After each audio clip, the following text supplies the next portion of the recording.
mayam pumnong pu khurumjari aina Yaiskun Assembly constituency asidagi miyamna thajaba thambiraga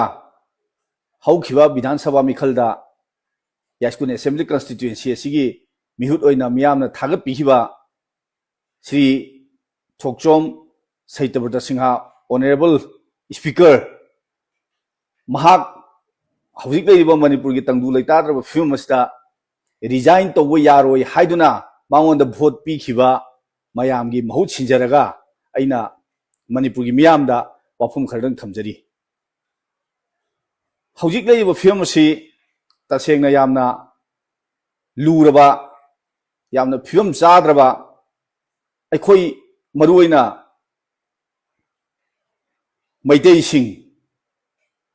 Maitei Pangal Sinau sing Naga sing punsilaga ano wo Manipur ma apunba Manipur ma kannana bagi amna maruoiba tangai phadraba matam aduni asigum lama matam asida Manipur da lairiba aikhoi hujik Manipur manungda ani thokodong laire tonganba kangrup amana makhoigi tonganba lamdam ma semna bagi separate administration na demand taw laire separate administration da demand to yaudaba mioi kangrup jati mayam si punsilaga amatoina apunba Manipur ma kannana ba matam asida aikhoi pun mag represent tawriba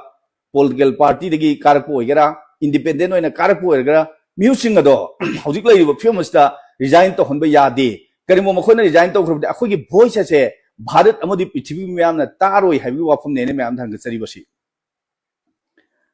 aina BJP gi MLA khak resign to yaroi haibina sadi aina uji hajaribsi Manipur da hojik kariba MLA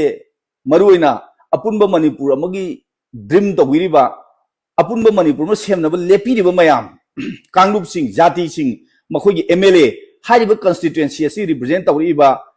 BJP NPP JDU independent adu NPP NPF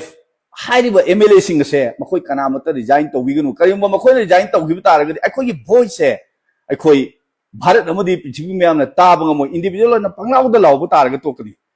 makhoina resign tawgi hargadi resign tawgi matam ma lakhigani resign tawgi matam natri haibine mayam da thamjaribsi aina kariginukta honorable speaker na resign tawba matang chadabage mahak tawbu yadabage haibi maram amakak thamjage hauji yamna mai haugai saraba mai chaklaba issue asi manungda maru oriba kuki gi honorable MLA sing makhogi mathakta disqualification gi processing chathawai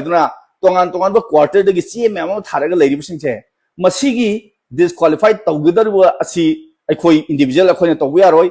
house ki honorable speaker na mahakna niyom gi matungina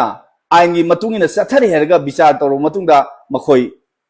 resign to honggadorne hairiba disqualification gi case ase nongmode ta lotion be abanate ain gi oiba rules myamum leiri hairiba singado mafum matam tuna chatharaga hoji loirakpagi thakta leiraba mikup asida Thokchom Saitabratabu resign tawgiba taragadi tahungiba taragadi aikhoi de yamna mangjaba ma ain gi oiba ahuba labs ma leigena haibise ai Manipur myam da thamjage loina kanangba individual MLA ma Congress oisnu NPP oisnu NCP oisnu NPF oisnu JDU oisnu kanangba magi constituency ma represent tawjari MLA do mahana resign tawthokiba taragadi aikhoi Manipur apunbage na kana laujari se Bharat ki prime minister de khangde opposition leader dani khangde tongan individual sing dani khangde United Nations dani khangde third world country ma dani khangde haijaga do punma se aikhoi gi mihut adugi kuthang da haira kanda mai pa ka doribni prajana penda budu de khoi tuloi pode khoi ju Manipur gi prajani hojik Manipur gi awang ba khamtheng le matamda peoples khudimukta phawri ba nuai tabdo khoi de ju phawde samani sentiment adubu sentiment emotion no hummaga aikhoi gi tin nongthak da sikala mai tare hebdo adu fem da tahan bagi khongjang di sangsin na gumchi aikhoi tongan lup pa ma thokpi re yoji thoiba lupsing su Manipur nungsi badagi hena khumang tawsin bi issue se loisana ba thokpi re kuni adu su welcome tawjai tawdabu aikhoi na atopa jati singuda amatoiba makhogi platform ma da issue je punsil laga tawba adugumna akhoi gi su hojik leiriba tongan leibiribo mayam si punsil bi akhoi su support tawjage kanangba mayam no ji ngasi dagi hana leinari bom mayam sigi anuba ma sigi platform sing makha da agitation sing issue sing je changsin min sare ga khoi loina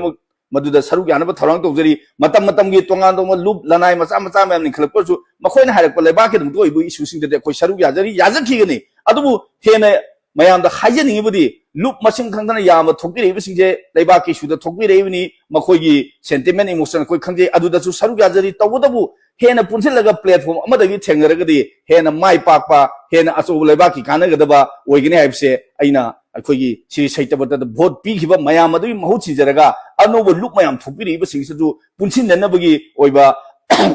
ꯋꯥꯀꯠ request ꯑꯗꯨ ꯃꯌꯥꯝ ꯃꯔꯨꯞ ꯃꯄꯥꯡ ꯃꯌꯥꯝ ꯑꯅꯧꯕ ꯊꯣꯛꯄꯤꯔꯤꯕ ꯁꯪꯁꯊꯥꯟ ꯃꯌꯥꯝꯗ ꯈꯨꯔꯨꯝꯗꯨꯅ ꯍꯥꯏꯖꯔꯤ ꯂꯨꯞ ꯃꯌꯥꯝꯁꯤ ꯄꯨꯟꯁꯤꯟꯃꯤꯟꯅꯁꯤ ꯑꯃꯠꯇ ꯑꯣꯏꯕ ꯄꯥꯟꯗꯝ ꯑꯃꯒꯤ ꯃꯈꯥꯗ ꯆꯠꯃꯤꯟꯅꯁꯤ ꯑꯗꯨꯒ ꯍꯥꯏꯔꯤꯕꯁꯤꯡꯁꯦ ꯑꯩꯈꯣꯏꯒꯤ इलेक्टेड रिप्रेजेंटेटिव सिंह असि खुथांग हाइजरगा भारत की पार्लियामेंट नि खंगदे पार्लियामेंट की वांग नि खंगदे प्राइम मिनिस्टर नि खंगदे ओपोजिशन लीडर नि खंगदे पृथ्वी लेबाक मयाम नि खंगदे हाइनबगी अमत गायरबा मीडियम सिदी अखोगी रिप्रेजेंटेटिव सिंह असि खुथांग अदु अखोई तोंगान तोंगा संस्थान मयाम लेरिबो सिंह सि पुनसलगा हाइबो पुल्लबो संस्थान अदुदा सीएसओ अदुदा अखोई मयाम हाइजरगा अमत ओइना इहेवजे थेंगमिनसि मरमदुना सिरी साहित्यबता